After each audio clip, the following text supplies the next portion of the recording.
যদি কখনো প্রণয়ের কাঠগড়ায় দাঁড়িয়ে বলতে হয়, যাহা বলিব সত্য বলিব, সত্য বলি মিথ্যে বলিব না, তবে আজ এই বিতর্কের মঞ্চে দাঁড়িয়ে আমি একটু অপরাধী হয়েই বলতে চাই, ওগো ললনা, আমি দাঁড়ি তুমি কমা, ক্ষতি কি যদি হও আমার প্রিয়তমা। আজকে আমাদের রম্য বিতর্কের বিষয় নির্ধারিত হয়েছে পাত্র হিসেবে আমিই সেরা। আর তাই এটি যখন বিতর্ক করছি, তখন আমি জানি এবং বিশ্বাস করি তোমার পাত্র হিসেবে যোগ্য হতে হলে সবার আগে জানতে হবে ভালোবাসতে, তোমার যত্নবান এবং দায়িত্ববান প্রেমিক হতে। আর তুমি হয়তো মনে মনে একটু রাগ করছো, ভাবছো এই লোকটা প্রথমেই কেন বলছে তুমি, আপনি করে বলতে হবে। আর এজন্যই তোমাকে যখন প্রথম দেখেছিলাম তখনই আমার কবি মনটা বলে উঠেছিল, আজকে না হয় হোক আমার একটু অপরাধ, তবুও যদি মেটে আমার তুমি ডাকার স্বাদ। তুমি আমায় দণ্ড দাও, দাও কারাগার, সেথায় হব প্রেম কয়েদি 100,000 বার। দুঃখ পেলে তুমি সখা, ব্যথা পাই আমি, নিকোটিনের ধোঁয়াহীন একলা ঘরে হব তোমার স্বামী। এই যে আমার কথাগুলো শুনে তুমি মিচকি মিচকি হাসছো, তোমার এই হাসিই বলে দিচ্ছে তুমি অন্য কারো নও, তুমি আমার হতে চাও। তুমি এই হাসতে হাসতে হয়তো ভাবছো, আরে আরে এই ছেলেটা নাকি ডাক্তার, একজন ডাক্তার আবার এত রোমান্টিক আর রসিক হয় নাকি? আর আপনারা তো ঠিকই জানেন, একটি মেয়ের বুক ফাটে কিন্তু মুখ ফোটে না। একজন ইঞ্জিনিয়ার কিংবা একজন বিসিএস ক্যাডার এই বিষয়টি কখনোই বুঝবে না, কারণ তারা তো কখনো সাইকোলজি নিয়ে পড়াশোনা করেনি। তোমার এই লাজুক হাসিটা আমার হৃদয়ে এসে লাগছে, আমি সুখের মতো ব্যথা পাচ্ছি। আর ডাক্তারি বিদ্যা আমাকে শিখিয়েছে হৃদয়ের কোন ব্যথাটা কিরকম, কোনটি হার্ট অ্যাটাক আর কোনটি লাভ অ্যাটাক। একজন ইঞ্জিনিয়ার, একজন বিসিএস ক্যাডার যেটি কখনোই বুঝতে পারবে না, কারণ তারা তো আর ডাক্তারদের মতো হৃদয় নিয়ে পড়াশোনা করেনি। আর তাই জানি আজকের বিতর্ক শেষে তোমার সিদ্ধান্ত হবে করা।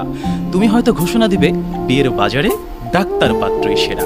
এই যে তুমি মাঝে মাঝে হাসছো, মাঝে মাঝে একটু রাগ করছো, মাঝে মাঝে লজ্জা পাচ্ছ, আবার মাঝে মাঝে চুপ হয়ে যাচ্ছ, এটিকে মেডিকেল সায়েন্স বলে মুড সুইং। কিন্তু আম জনতা, ডাক্তার ছাড়া অন্যরা যেমন ইঞ্জিনিয়ার, বিসিএস ক্যাডার, এরা এটিকে বলবে জিনে ধরা কিংবা জিনের আসর।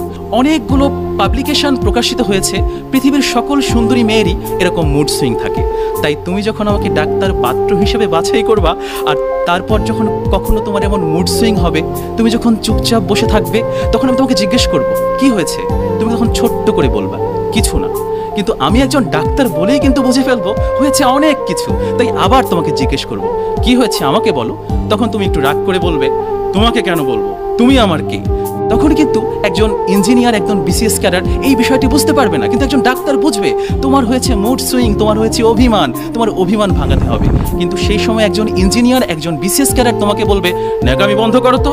সুতরাং এজন্যই মনীষীরা বলেছেন ডিসিশন তোমার, যোগ্য ছেলে হারালে কাঁদতে হবে আড়ালে। এই যে তুমি আমার কথা শুনে চুপচাপ বসে আছো, এই যে নীরব আছো তুমি, মুরব্বীরা বলে থাকেন নীরবতাই নাকি মেয়েদের সম্মতির লক্ষণ। আর যে মেয়ে নীরবভাবে সম্মতি প্রদান করে সে হয় পরিবারের লক্ষ্মী মেয়ে। আর যে পরিবারে লক্ষ্মী মেয়ে থাকে সেই পরিবারের বাবা মায়ের থাকে দুশ্চিন্তা, দুশ্চিন্তায় তাদের প্রেশারটা করে আপ ডাউন। আর যখন শ্বশুর শাশুড়ির প্রেশার আপ ডাউন করবে, তখন একজন ইঞ্জিনিয়ার, একজন বিসিএস ক্যাডারের দায়িত্বটা কি, তখন দরকার একজন ডাক্তার। এই কারণেই কিন্তু প্রতিটি মেয়ের বাবা মাই চায় তার জামাই হবে ডাক্তার। আর একবার যদি ডাক্তারকে জামাই করে ফেলা যায়, তাহলে সারা জীবনের ট্রিটমেন্ট ফ্রি। আমাদের প্রিয় কবি জীবনানন্দ দাশ বনলতার প্রেমে পড়েছিলেন।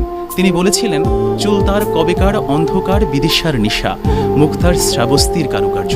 কিন্তু একজন বিসিএস ক্যাডার এবং একজন ইঞ্জিনিয়ার কখনোই জানে না প্রিয়তমার সুন্দর চুলকে সুন্দর রাখতে হলে দরকার একজন হেয়ার স্পেশালিস্ট। প্রিয়তমার সুন্দর মুখ এবং সুন্দর ত্বক ঠিক রাখার জন্য প্রয়োজন একজন স্কিন স্পেশালিস্ট। আবার এই যে তোমার একটু একটু হাসি, একটু দুষ্টুমি, একটু পাগলামি, এগুলো বোঝার জন্য দরকার একজন সাইকিয়াট্রিস্ট। তুমি হয়তো জানো না, একজন ডাক্তার যখন এমবিবিএস পাশ করে, তখন এই সবগুলো বিষয়ে পাশ করে কিন্তু সে একজন ডাক্তার হয়। তোমার যোগ্য পাত্র হওয়ার জন্য কিন্তু অন্য কিছু হওয়া জরুরি না, জরুরি তোমার মনের ডাক্তার হওয়া। একজন ইঞ্জিনিয়ার, একজন বিসিএস ক্যাডার যেটি কখনোই হতে পারবে না।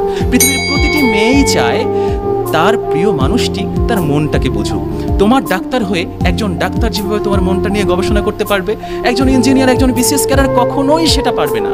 তাই তোমার সিদ্ধান্ত হতে হবে তোমার যোগ্য পাত্র একজন ডাক্তার হবে। তাই অবশেষে বলতে চাই, বিয়ের বাজারে পাত্র হিসেবে ডাক্তারেরই জয় হবে। আর আজ এই বিতর্কে রোমান্সের প্রয়োজনে সাময়িকভাবে বলা সকল তুমি শব্দগুলো আপনি হবে। ধন্যবাদ সবাইকে। এতদিন তো খুব দিয়েছেন রোগীদের পেইন কিলার, এখন দেখি উগরে দিলেন ভালোবাসার ইনহেলার। কথা তো নয়, আপনি যা বললেন তা প্রেমেরই প্রেসক্রিপশন।